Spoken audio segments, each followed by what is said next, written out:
President William Ruto's administration has finally broken its silence on the case of Magret Nduta, a Kenyan woman facing execution in Vietnam after being convicted of drug trafficking.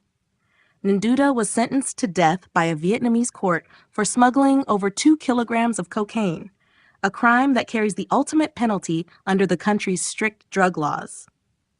As the clock ticks towards her scheduled execution on Monday, Nduta's family, alongside a section of Kenyan leaders and concerned citizens, has been urging the government to intervene diplomatically. Many are calling for negotiations that could lead to her repatriation to serve a sentence in Kenya rather than face execution abroad.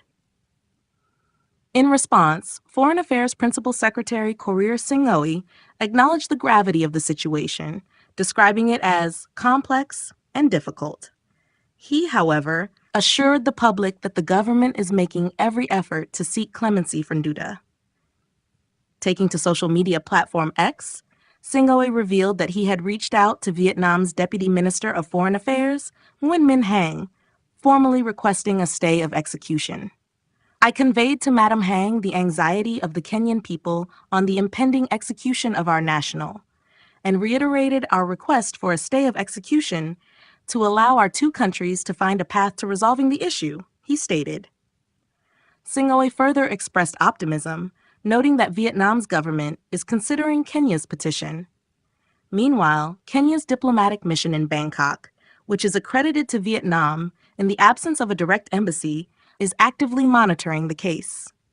The case has drawn significant attention, not just for its humanitarian implications, but also for what it reveals about Kenya's limited diplomatic reach in Southeast Asia.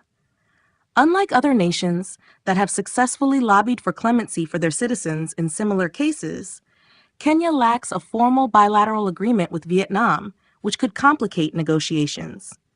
Vietnam is notorious for its harsh stance on drug-related offenses. Its legal framework imposes the death penalty on individuals found guilty of trafficking as little as 600 grams of heroin or cocaine. Despite international criticism, the country continues to enforce these laws rigorously. As of now, Nduta remains on death row, with her final meal scheduled for 7:30 p.m. local time on Monday, an hour before her execution at 8:30 p.m. The coming hours will be critical in determining whether diplomatic efforts can succeed in saving her life, or whether she will become the latest foreign national to face Vietnam's unforgiving justice.